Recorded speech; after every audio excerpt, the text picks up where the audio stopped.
Good morning to all of you. जैसा कि आप सब जानते हैं, कल हमारा एनडीए का सेकंड टर्म का एग्जाम था। आज हम उसी के बारे में डिस्कस करने जा रहे हैं। अलग अलग टॉपिक वाइज हम डिस्कस करेंगे। जैसा कि आपके सामने स्क्रीन पे आपको दिखाई दे रहा होगा, NDA phase second subject geography. अगर हम टोटल काउंटिंग करें क्वेश्चंस की तो 20 क्वेश्चंस अलग अलग टॉपिक से हमारे को देखने को मिले हैं, जिसमें आपको वर्ल्ड ज्योग्राफी भी देखने को मिलेगी और इंडियन ज्योग्राफी भी देखने को मिलेगी। चलिए एक एक करके हम देखते हैं कि कौन कौन से क्वेश्चन किस किस पोर्शन से आए हैं और काफी उसको वस्त तरीके से हम डिस्कस करेंगे आपके साथ। आइए देखते हैं हमारा फर्स्ट क्वेश्चन किस टॉपिक से है और क्या बोल रहा है। फर्स्ट क्वेश्चन है, विच one of the following is not an example of fold mountain. अगर हम बात करें चैप्टर नंबर 3 की और चैप्टर नंबर 4 की, chapter number 3 interior of earth and chapter number 4 है हमारा distribution of ocean and continent. उनमें हमने मूवमेंट पढ़े हैं कि हमारी जो प्लेट टेक्टोनिक्स की थ्योरी है उसमें 3 मूवमेंट बताए गए हैं। अभी आपको 3 मूवमेंट कौन कौन से होंगे। एक मूवमेंट आपको देखने को मिलेगा कॉन्टिनेंट टू कॉन्टिनेंटल प्लेट का, C2C इसको बोलते हैं। दूसरा मूवमेंट आपको देखने को मिलेगा O2O ocean to oceanic plate का, और तीसरा हमें देखने को मिलेगा C2O continent to oceanic plate का। अब तीनों का हमारे पास रिजल्ट क्या रहेगा कि जब कॉन्टिनेंटल प्लेट किसी दूसरी कॉन्टिनेंटल प्लेट से टकराती है तो रिजल्ट में क्या होगा, formation of a fold mountain होगा। Formation of a fold mountain होगा। O2O में क्या रहेगा, चलिए देखते हैं। ये हमारी हम एज्यूम करते हैं कि ओशनिक क्रस्ट है। There are two types of crust, continental crust and oceanic crust. There are two types of crust, oceanic crust and continental crust. दोनों की थिकनेस हमें पता है कि ओशनिक क्रस्ट की थिकनेस क्या है। ओशनिक क्रस्ट की थिकनेस रहेगी 0 से 5 किलोमीटर और डेंसिटी रहती है 3 gm/cm³। और अगर हम कॉन्टिनेंटल क्रस्ट की थिकनेस की बात करें तो प्लेन फॉर्म पे रहेगी 0 से 30 km। और अगर हम ओशनिक क्रस्ट के अलावा हम माउंटेनियस फॉर्म पे बात करें तो हमारी क्रस्ट की थिकनेस रहती है 0 से 70 किलोमीटर और डेंसिटी रहती है 2.7 gm/cm³। अब सबसे ज्यादा डेंसिटी किसकी है, ओशनिक क्रस्ट की 3 gm/cm³, और जो उसकी थिकनेस है सबसे कम किसकी है, वो भी ओशनिक क्रस्ट की है। तो ओशनिक क्रस्ट के नीचे हमें क्या देखने को मिलता है, ओशनिक क्रस्ट के नीचे हमें मैग्मा देखने को मिलता है जो मोल्टन फॉर्म में मिलता है। और मैग्मा का जो एडमिसिबल टेम्परेचर है वो 3000 डिग्री सेल्सियस से 5000 डिग्री सेल्सियस तक होता है। और हमें पता है कि जो भी चीज क्या होगी, मोल्टन फॉर्म में होगी, उसमें करंट फ्लो करेगा जिसको बोलते हैं कन्वेक्शनल करंट थ्योरी। और कन्वेक्शनल करंट हमेशा कौन से मोड में चलता है, वर्टिकल मोड में फ्लो करता है। ये सारी ओशनिक क्रस्ट है। ओशनिक क्रस्ट के जस्ट नीचे क्या मिलेगा, magma chamber which is also known as asthenosphere. जब मैग्मा चैम्बर में मैग्मा कन्वेक्शनल करंट के थ्रू बारी बारी ओशनिक क्रस्ट को आकर क्या करेगा, हिट करेगा, तो एक पर्टिकुलर टाइम पे आकर इसे क्या कर देगा, मेल्ट कर देगा इस हिस्से से। जैसे ही मेल्ट होगी प्लेटें क्या हो जाएंगी, भी टूट जाएंगी। आधी प्लेट इधर चल पड़ी, आधी प्लेट इधर चल पड़ी। इस तरह का मूवमेंट किस टाइप का होगा, जिसको आप बोलते हैं डाइवर्जेंट मूवमेंट। और divergent movement is responsible for volcanic eruption. और इसी के साथ हमारा एग्जांपल क्या होगा, इसमें 4 ऑप्शन आपके सामने है, Mount Fuji, Alps range, Andes range and Rockies range. अगर हम बात करें एल्प्स रेंज की तो ये भी क्या रहेगा, अभी आपका यंग फोल्ड माउंटेन रहेगा। इसको आप ध्यान रखना, यंग फोल्ड माउंटेन स्विट्जरलैंड वाले हिस्से में आपको देखने को मिलेगा। और अगर हम बात करें एंडीज की, ये भी क्या है, यंग फोल्ड माउंटेन का एग्जाम्पल है। And Rockies is also example of young fold mountain. तो इसमें एक ही हमारे पास ऑप्शन बचता है, माउंट फ्यूजी। फ्यूजी क्या है भाई, जापान में वोल्केनिक इरप्शन के थ्रू बना हुआ है, क्या है, माउंटेन है। तो इसने पूछा क्या है हमारे से कि इनमें से कौन सा एग्जांपल नहीं है किसका, फोल्ड माउंटेन का। तो सीधा सा आंसर है कि माउंट फ्यूजी फोल्ड माउंटेन का एग्जांपल नहीं है। आई होप आपको मैंने जितना आपको बताया है उसके हिसाब से आपके डाउट सारे क्लियर हो जाएंगे। चलिए हम सेकंड क्वेश्चन की तरफ चलते हैं। सेकंड क्वेश्चन क्या बोलता है हमारा, विच one of the following is an organic soil. ये 4 ऑप्शन आपके सामने हैं। चैप्टर नंबर 6 आप जब देखेंगे इंडियन ज्योग्राफी का तो उसमें आपको देखने को मिलेगा, इसमें फर्स्ट लिखा है एरिड सॉइल। एरिड नाम से शो हो रहा है कि सूखी या शुष्क मिट्टी या शुष्क मृदा, जो हमें खास तौर से कहां देखने को मिलेगी, एरिड रीजन में और सेमी एरिड रीजन में, which is designated from desert. जहां आपको रेतीली मिट्टी देखने को मिलती है उसको आप डेजर्ट बोलते हैं। अगर हम बात करें इंडिया की तो इंडिया में हमारे को कहां देखने को मिलेगा, वेस्टर्न राजस्थान के हिस्से में, और रन ऑफ कच्छ जो गुजरात का पार्ट है वहां देखने को मिलता है। तो एरिड या जो सूखी मिट्टी है वो क्या होगी, इसमें ऑर्गेनिक जो कंटेंट है वो बिल्कुल नहीं होगा। और हिस्टोसोल हम इसको कंसिडर करते हैं। हिस्टोसोल को आप पोर्ट्स बोल सकते हो, व्लॉग बोल सकते हो, बोग भी कहीं कहीं इसको बुलाया जाता है। तो इसमें जो ऑर्गेनिक मैटर है, चाहे वो ह्यूमस है, चाहे वो नाइट्रोजन है, चाहे वो कैल्शियम, फास्फोरस, इसकी जो क्वांटिटी है वो ह्यूज अमाउंट में मिलती है। और थर्ड हमारे पास ऑक्सीसॉइल, ऑक्सीसॉइल में lake of humus and calcium मिलता है। और वर्टिसॉइल, ये कॉन्टिनेंटल सॉइल के बारे में बता दिया इसने। कॉन्टिनेंटल सॉइल लाइक ऑस्ट्रेलिया में जो सॉइल पाई जाती है उसको पर्टिकुलर किस नाम से जानते हैं, वर्टिसॉइल के नाम से जानते हैं। अब हमसे पूछा क्या है, हमसे पूछा कि इनमें से कौन सी सॉइल ऑर्गेनिक मिनरल से कंटेन है, तो हमारा इसके अकॉर्डिंग आंसर क्या होगा, हिस्टोसॉल इज करेक्ट आंसर, यानी कि ऑप्शन बी इसका करेक्ट रहेगा। आई होप आप सबने पढ़ा होगा चैप्टर नंबर 6 में, हमारा जो इंडियन ज्योग्राफी का है उसके अकॉर्डिंग आपको इसका उत्तर मिल जाएगा, ऑप्शन बी। काफी रेफरेंस बुक में भी अगर हम बात करें, माजिद हुसैन सर की जो बुक्स हैं उनमें भी आपको काफी इसके बारे में एक ह्यूज अमाउंट देखने को मिलता है सोइल का। चलिए नेक्स्ट हम देखते हैं क्वेश्चन नंबर 3 क्या बोलता है, the north and south and east west road corridor of India cross each other at which of the following cities. अगर आपने ट्रांसपोर्टेशन पढ़ा है इंडिया का और खास तौर से रोड का ट्रांसपोर्टेशन पढ़ा है, तो हमें बताया गया है कि नॉर्थ और साउथ को जो जोड़ता है, कनेक्ट करता है, जिसे आप बोलते हैं श्रीनगर से Kanyakumari, which is also known as longest national highway of India NH-44। कहां से क्रॉस होगा, श्रीनगर से शुरू होगा और कहां तक जाएगा, कन्याकुमारी तक। अगर हम बात करें, ये तो हमारा रहेगा नॉर्थ साउथ कॉरिडोर, और दूसरा बात करते हैं east to west corridor. Gujarat के बिल्कुल इस हिस्से में पोरबंदर आएगा, जो महात्मा गांधी की जन्म स्थली भी है, 1869 पोरबंदर। और अगर हम बात करें ईस्टर्न पार्ट की, तो वहां सिलचर एक पर्टिकुलर पॉइंट है जहां से शुरू होगा और पोरबंदर पे आके खत्म होगा। और अगर हम बात करेंगे कौन सा नेशनल हाईवे है, NH-27, वो हो जाएगा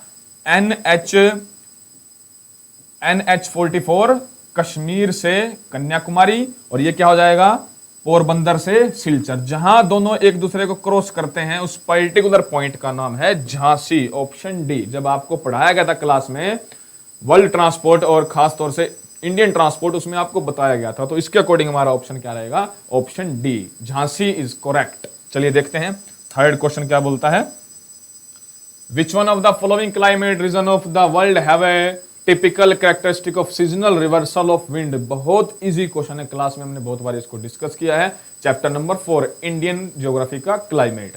आपको बताया था कि इंडिया में 3 तरीके से बारिश होती है। पहला है इनकमिंग ऑफ मॉनसून, जो जून से सितंबर तक रहेगा, जिसको आप चमासा या 4 महीने का जो इकट्ठा अमाउंट या टाइम पीरियड बोलते हैं वो रहेगा इसके अंदर। और हमारी डायरेक्शन क्या रहेगी, साउथ वेस्ट। और मानसून हमारे भारत में कहां से एंट्री करता है, केरल से एंट्री करता है। तारीख होती है 1 से 5 जून के बीच में। ये पहला फिनोमिना था। दूसरा है जिसको आप बोलते हैं रिट्रीटिंग ऑफ मॉनसून या टर्निंग ऑफ मॉनसून। डायरेक्शन क्या रहेगी, नॉर्थ वेस्ट रहेगी। इसकी वापस जाने की जो अवधि है, उसका टाइम पीरियड है, नॉर्थ वेस्ट डायरेक्शन से रहेगा, सॉरी नॉर्थ ईस्ट, उसमें रहेगा नॉर्थ ईस्ट डायरेक्शन से। यानी कि नॉर्थ जो साइबेरियन प्लेन है वहां से हवाएं चलनी शुरू करेंगी, आकर हिट करेंगे हिमालय को, और 8 to 10% जो विंड्स हैं वही इंडिया में एंट्री कर पाएंगी। किस डायरेक्शन से, नॉर्थ ईस्ट डायरेक्शन से एंट्री कर पाएंगी। तो सेकंड फिनोमेना ये हो गया। और थर्ड है वेस्टर्न डिस्टर्बेंस, पश्चिमी विक्षोभ इसको बोलते हैं। खास तौर से सर्दियों में जो मेडिटेरेनियन सी है उसके ऊपर एक साइक्लोन बनता है, टेम्परेट साइक्लोन। और टेम्परेट साइक्लोन दोनों, चाहे वो आपका लैंड बॉडी है चाहे वो ओशनिक बॉडी है, दोनों पे फ्लो करता है और डायरेक्शन उसकी रहती है वेस्ट टू ईस्ट। तो मेडिटेरेनियन सी कहां है, इंडिया के फेवर में, वेस्ट में है, और इंडिया कहां है, उसके ईस्ट में है। तो डायरेक्शन क्या रहेगी उस साइक्लोन की, वेस्ट टू ईस्ट, जो आकर हिट करेगा किसको, इंडिया को हिट करेगा।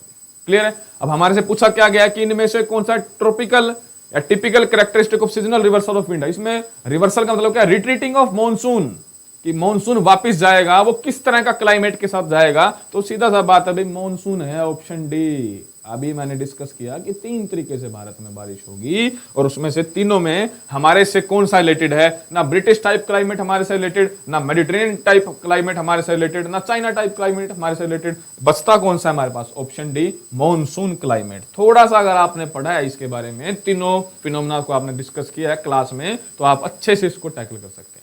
चलिए हमारा नेक्स्ट क्वेश्चन देखते हैं। विच one of the following statement is not correct, कि 4 स्टेटमेंट आपको दे रखी हैं और पूछा है कि इनमें से कौन सी स्टेटमेंट करेक्ट नहीं है, आपने बताना है। चलिए देखते हैं करके। Bokaro steel plant is located in Damodar river basin, बिल्कुल सही है। दामोदर रिवर बेसिन आपको पढ़ाया भी गया है, जिसको आप बोलते हैं, दामोदर को बोलते हो आप सोरो ऑफ वेस्ट बंगाल, या सोरो ऑफ बंगाल जिसको बोलते हैं, दामोदर को बोलते हैं। तो ये सही है। बोकारो स्टील प्लांट किसके किनारे पे बना हुआ है, दामोदर रिवर के किनारे बना हुआ है। सेकंड देखते हैं, Jamshedpur steel plant is located on Confluence of Damodar and Barakar. ये आपका ऑप्शन गलत है, दामोदर नहीं आएगा, यहां आएगा Swarna Rekha. Suvarna Rekha is a tributary of Brahmaputra river. अगर आपने चैप्टर नंबर 3 ड्रेनेज पढ़ा है तो उसमें हिमालय की ड्रेनेज सिस्टम में 3 आपने रिवर पढ़ी होगी, गंगा पढ़ी होगी, इंडस पढ़ी होगी और ब्रह्मपुत्र पढ़ी होगी। तो ब्रह्मपुत्र से रिलेटेड है और सुवर्ण रेखा ट्रिब्यूटरी किसकी है? ब्रह्मपुत्र की है। तो थर्ड और देख लेते हैं, Salem steel plant is located on the bank of Kaveri river, बिल्कुल सही है, तमिलनाडु में है। और फोर्थ है, Bhilai steel plant obtain water from Tandula reservoir, Chhattisgarh से रिलेटेड ये क्वेश्चन है। तो इसने पूछा क्या है? इसने पूछा हमारे से कि इनमें से कौन सी स्टेटमेंट करेक्ट नहीं है। तो हमारे अकॉर्डिंग ऑप्शन बी करेक्ट नहीं है, क्योंकि इसने बताया है दामोदर एंड बाराकर, जबकि होना क्या चाहिए यहाँ पे? सुवर्ण रेखा रिवर होनी चाहिए। आई होप ये आपको क्लियर हो गया होगा। चलिए नेक्स्ट क्वेश्चन देखते हैं। How many of the following pair of specialised agriculture and its products are correctly matched, कि इनमें से कितने जो टाइप हैं वो एक दूसरे के साथ एग्जैक्ट मैच हो पा रहे हैं। हमने एग्रीकल्चर के टॉपिक में इसको बहुत अच्छे से डिस्कस किया था। जैसे सामने मेंशन है आपके, एपिकल्चर किससे रिलेटेड है? बी प्रोडक्शन या हनी प्रोडक्शन से रिलेटेड है। सेरिकल्चर किससे रिलेटेड है? सिल्क प्रोडक्शन से रिलेटेड है। सिल्वीकल्चर ऑलमोस्ट किससे रिलेटेड है? फॉरेस्ट्री कंजर्वेशन, यानी कि जो हमारा, इसको आप बोल सकते हैं पेड़ बचाना है या हमारे जो वन है उनको बचाना है, उससे रिलेटेड है। और विटिकल्चर ग्रेप से रिलेटेड है। अब कंफ्यूजन कहां आएगा? कंफ्यूजन आपको इसमें देखने को मिलेगा कि select the correct answer using the code given below, कि इनमें से आपको कितनी स्टेटमेंट करेक्ट लग रही हैं, उसके अकॉर्डिंग आपको आंसर देना है। जी समझ पा रहे हैं इस चीज को? जब तक आप क्वेश्चन को ढंग से नहीं पढ़ेंगे तब तक आप इसका एग्जैक्ट आंसर नहीं दे पाएंगे। बच्चे गलती सिर्फ यही करते हैं कि वो जल्दबाजी में, हाँ ये सर ने करवा रखा था, इसका आंसर ये होगा, लेकिन वो देख नहीं पाते कि नीचे एग्जामिनर ने पूछा क्या है। ठीक है, तो इसके अकॉर्डिंग हमारे चारों पेयर क्या रहे? बिल्कुल करेक्ट मैच हो रहे हैं। तो इसमें क्या है? इसने पूछा भी ये कितनी स्टेटमेंट मैच हो रही है, तो चारों मैच हो रही है। ऑप्शन ए हमारा करेक्ट रहेगा। समझ पा रहे हैं इस चीज को? चलिए नेक्स्ट देखते हैं हमारा क्वेश्चन कौन सा है। Which one of the following crops is generally benefited by the rain caused by western disturbance in India? अभी लास्ट हमने 5 मिनट पहले डिस्कस किया था। क्या डिस्कस किया था? कि इंडिया में जो सर्दियों में बारिश होगी वो किसके कारण होगी? वेस्टर्न डिस्टर्बेंस के कारण होगी। और वेस्टर्न डिस्टर्बेंस कहाँ ओरिजिनेट होता है? मेडिटेरेनियन सी में। डायरेक्शन क्या रहेगी? वेस्ट टू ईस्ट रहेगी। और खास तौर से कितने स्टेट में बारिश होगी? 6 स्टेट में बारिश होगी। कौन कौन से सर 6 स्टेट होंगे? अगर हम बात करें लोलैंड की तो राजस्थान होगा, पंजाब होगा और हरियाणा होगा। अगर हम हाईलैंड्स की बात करें या हाई एल्टीट्यूड्स पे जो स्टेट्स हैं उनकी बात करें तो उनमें 3 हो जाएंगे, J&K, हिमाचल प्रदेश और उत्तराखंड। ठीक है, ये 3 स्टेट आपको हाई एल्टीट्यूड पे मिलेंगे और आपको 3 स्टेट किस पे मिलेंगे? लो एल्टीट्यूड पे देखने को मिलेंगे भी। सर इनमें डिफरेंस क्या होगा? इनमें डिफरेंस रहेगा आपका सिर्फ एक ही चीज का, कि जो राजस्थान, पंजाब और हरियाणा में बारिश होगी वो लिक्विड फॉर्म में होगी, क्योंकि ये लो लैंड पर हैं। लो लैंड पर टेम्परेचर क्या होता है? हाई होता है। इसलिए जो पानी है वो किस फॉर्म में गिरेगा? टिप्स की फॉर्म में गिरेगा, बूंदों की फॉर्म में गिरेगा, ड्रॉप्स की फॉर्म में गिरेगा। अगर हम बात करें इन 3 स्टेट्स की, जम्मू कश्मीर, हिमाचल एंड उत्तराखंड, ये हाई एल्टीट्यूड पे, और हाई एल्टीट्यूड पे टेम्परेचर क्या होता है? डिक्रीज होता है। जैसे ही टेम्परेचर डिक्रीज होगा तो जो वाटर ड्रॉपलेट्स हैं किस में चेंज हो जाएंगी? आपकी ये स्नोफॉल में चेंज हो जाएंगी। इसलिए आप देखते हैं कि नवंबर, दिसंबर, जनवरी, फरवरी और नियर अबाउट मार्च के मंथ तक इन 3 स्टेट में क्या होती है? बर्फबारी होती है, स्नोफॉल होता है। लेकिन इसका सबसे बड़ा रीजन क्या रहेगा? सबसे बड़ा रीजन रहेगा वेस्टर्न डिस्टर्बेंस। और इसने क्वेश्चन क्या पूछा? वापस आइए इस क्वेश्चन पर, रिलेट करके बताया बिल्कुल आपको। Which one of the following crop is generally benefited by the rain caused by western disturbance in India? अब सबसे पहले तो आपको यह पता होना चाहिए कि इनमें से रबी क्रॉप कौन सी है और खरीफ क्रॉप कौन सी है। देखो कितना दोनों क्वेश्चन मिक्स हैं। क्रॉप के बारे में पूछ रखा है और क्लाइमेट के बारे में पूछ रखा है। अब हमें पता है राइस क्या है? राइस खरीफ है, चावल। खरीफ गर्मियों में पैदा होती है। आगे क्या है? व्हीट, गेहूं। ऑब्वियसली सीधा सीधा आपको मिल जाएगा इसका आंसर कि जो गेहूं है वो सर्दियों की फसल है। और सर्दियों में ज्यादातर जो गेहूं है वो कौन से हिस्सों में होता है? पंजाब, हरियाणा वाले हिस्सों में आपको देखने को, राजस्थान में तो नहीं मिलेगा आपको देखने को भी गेहूं। तो बचा क्या हमारे पास? पंजाब और हरियाणा बचा। और उसमें सर्दियों में बारिश किस कारण होती है? वेस्टर्न डिस्टर्बेंस के कारण। तो हमारा ऑप्शन क्या रहेगा भाई? ज्यादा सोचना नहीं है, जो आपको कंसेप्ट बता रखे हैं वो कंसेप्ट के बेस के ऊपर रिलेटेड क्वेश्चन है ये। हालांकि आपकी एनसीईआरटी में 26 पेजों का चैप्टर है, लेकिन एक ही टॉपिक को अगर आप इंडियन के मैप को कंसीडर करते हैं तो उसके अकॉर्डिंग आपको सब आंसर मिल जाएंगे। आपके लगभग क्लाइमेट से रिलेटेड हर क्वेश्चन के आंसर मिल जाएंगे आपको। आई होप आपको समझ में आ गया होगा। चलिए हम नेक्स्ट देखते हैं question. Which one of the following pair of city and industries not correctly match. 4 industry दे रखी हैं, 4 आपको सिटीज दे रखी हैं, आपको बताना है कि इनमें से कौन सी करेक्टली मैच नहीं है। सहारनपुर पेपर इंडस्ट्री, बिल्कुल सहारनपुर और जो यमुनानगर है हरियाणा का यमुनानगर, दोनों किसके लिए फेमस है? पेपर इंडस्ट्री के लिए, कागज उद्योग के लिए फेमस है। Chanderi, Chanderi is famous for cotton textile industry, बिल्कुल हमारे कपास से रिलेटेड इंडस्ट्री है जो भी उससे रिलेटेड है। और भदोही किससे रिलेटेड है? कारपेट इंडस्ट्री से रिलेटेड है, बिल्कुल एग्जैक्टली। रानीगंज, रानीगंज आपने बहुत बारी इसको सुना होगा कि रानीगंज किसके लिए फेमस है? कोल माइंस के लिए फेमस है, ना कि आयरन और स्टील के लिए। और वही उसने पूछा है कि नॉट करेक्ट मैच्ड, तो सीधा सीधा हमारा आंसर क्या रहेगा? Option D. क्लियर है? चलिए देखते हैं next question. Which one of the following statement is not correct, कि आपको फिर बताना है कि इनमें से कौन सी स्टेटमेंट करेक्ट नहीं है। चलिए देखते हैं। Area wise Madhya Pradesh is the 4th largest state in India, बिल्कुल रॉन्ग है। अब अगली स्टेटमेंट देखते हैं, फिर हम इसको वापस डिस्कस करेंगे। Hornbill festival is celebrated in Nagaland, बिल्कुल सही है, नागालैंड का काफी फेमस फेस्टिवल है hornbill. Gujarat state contribute 7.9% share of the national GDP, 7.11 भी कंसीडर करते हैं, जो अभी की जो डाटा रिपोर्ट्स हैं 7.9 भी इसने एग्जैक्ट सही लिखा हुआ है। Telangana is situated in the Deccan plateau in the central stretch of Indian peninsula, बिल्कुल आंध्र प्रदेश और तेलंगाना का जो हिस्सा है वो किससे रिलेटेड है? Peninsular plateau, it means Deccan trap से रिलेटेड है, दक्कन का पठार जिसको बोलते हैं। वापस आते हैं ऑप्शन ए पे। Area wise Madhya Pradesh is the 4th largest state in India. अगर आपने chapter 1 India size and location पढ़ा है तो उसमें बताया था कि अकॉर्डिंग टू एरिया राजस्थान सबसे बड़ा है, उसके बाद कौन है? एमपी है, मध्य प्रदेश है। MP is the 2nd largest state in India, not 4th। Third पे कौन आएगा? थर्ड पे महाराष्ट्र आएगा, और 4th पे कौन आएगा? 4th पे यूपी। तो इसने क्या लिखा है? 4th largest state in India MP, ये गलत है। तो इसके अकॉर्डिंग हमारी जो स्टेटमेंट ए है एब्सोल्युटली क्या होगी? गलत होगी। बहुत इजी क्वेश्चंस हैं, अगर कोई कंटिन्यू क्लास को अटेंड कर रहा है और थोड़ा बहुत ध्यान दे रहा है पढ़ाई में, तो एनडीए का एग्जाम उसके लिए टफ नहीं था।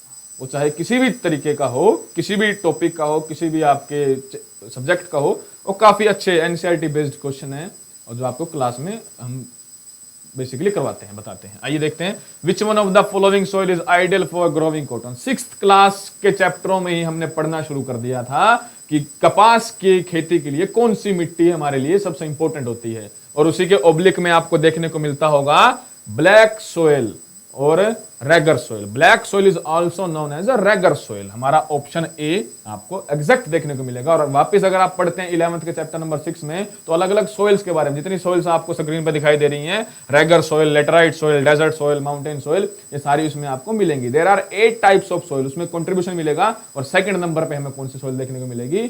Black soil, which is also known as a regur soil, best for cotton cultivation. चलिए देखते हैं next question. Consider the following statement. देखते हैं। The southern point of peninsular plateau is formed by the Nilgiri Hills where the Eastern and Western Ghat meets. बिल्कुल, जब आपको chapter number 2 physical feature of India का 2nd part आपको पढ़ाया होगा, northern planes. Northern planes में आपने सारा पढ़ा है, तो उसमें आपको देखने को मिलेगा, नदर्न प्लेन्स में भी देखने को मिलेगा, और पेनिनसुलर प्लेट्यू वाले हिस्से में भी आपको देखने को मिलेगा। अभी पेनिनसुलर प्लेट्यू वाले में आपको देखने को मिलता है कि नीलगिरी हिल्स कहाँ मिलती हैं? नीलगिरी हिल्स मिलती है कर्नाटक में। सह्याद्री हिल्स कहाँ मिलती हैं? सह्याद्री हिल्स मिलती है महाराष्ट्र में। अन्नामलाई हिल्स कहाँ मिलती हैं? आपको केरल में मिलती हैं। कार्डेमम हिल्स जिसको आप बोल सकते हो, वो सारा कहाँ देखने को मिलेगा? केरल में देखने को मिलेगा। तो इसने क्या बोला?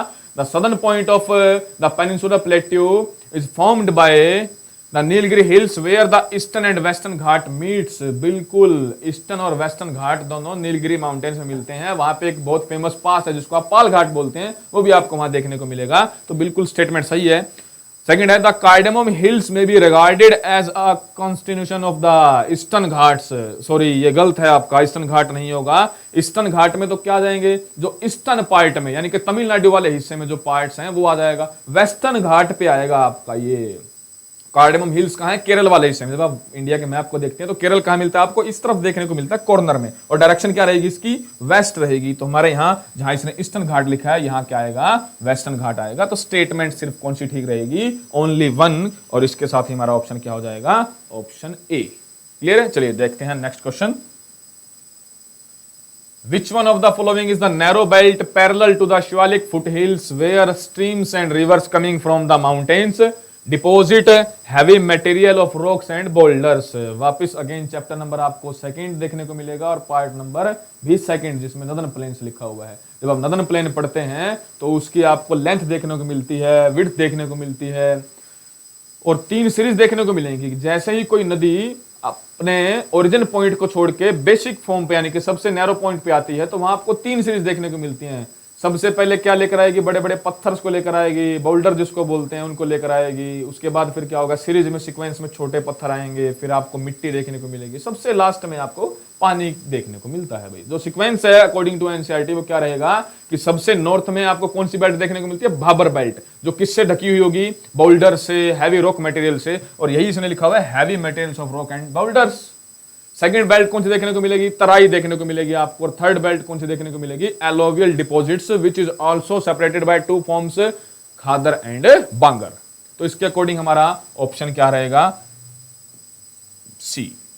Bhabar is a narrow belt ranging between Shivalik foot hills 10 to 20 kilometre, और जो क्या कंटेन रखता है अपने साथ, किसको लेकर चलता है, हैवी मटेरियल्स और रॉक्स एंड बोल्डर्स। ठीक है, चलिए देखते हैं नेक्स्ट क्वेश्चन हमारा।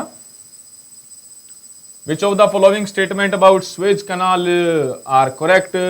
ये जब आपको वर्ल्ड ट्रांसपोर्टेशन पढ़ाया था और उसमें हमने इसको बहुत अच्छे से ब्रीफली डिस्कस किया था। चलिए देखते हैं क्या बोलता है। Suez is a man made navigation canal, बिल्कुल एग्जैक्टली मैन मेड कैनाल है जी ये। और जो अगर इसकी हम बात करें लेंथ की तो क्या रहेगी, 93 किलोमीटर अप्रोक्सीमेट रहेगी। और अगर हम ईयर की बात करें तो अप्रोक्सीमेट 1859 के समथिंग ये आपको देखने को मिलेगा। अभी 1859 के नियर अबाउट आपको देखने को मिलता है ये। फिर भी मैं कंफर्म आपको बता देता हूँ ताकि कोई एरर ना आए हमारा। यस 1869, सॉरी बेटे 1869 के टाइम में देखने को मिलता है हमें ये। और सेकंड क्या बोल रहा है, Suez link Mediterranean Sea and Red Sea, बिल्कुल दोनों को जोड़ता है, भूमध्य सागर को जोड़ता है और लाल सागर को जोड़ता है। थर्ड क्या बोल रहा है, the economic significance of Suez canal is less than the Panama canal, ये गलत है। पनामा कैनाल की जो एक तो सबसे बड़ी बात है कि लेंथ छोटी है, 83 किलोमीटर है, दूसरा नैरो पोर्शन है इसका, तीसरा लोग सबसे ज्यादा हैं इसके ऊपर, तो ये हमारी इकोनॉमिकल सिग्निफिकेंस के लिए इंपॉर्टेंट नहीं है। तो इसके अकॉर्डिंग हमारा 2 ऑप्शन जो हमारा बी है 1 and 2 ओनली क्या रहेगा, करेक्ट रहेगा। चलिए नेक्स्ट देखते हैं हमारा क्वेश्चन कौन सा है। Consider the following statement about a river, this river originate in the Hindu Kush mountain range and flow into Hamun wetland. हाँ सबसे पहले तो हम यहाँ डिस्कस करेंगे जो हेमून वेटलैंड है वो बॉर्डर पे है।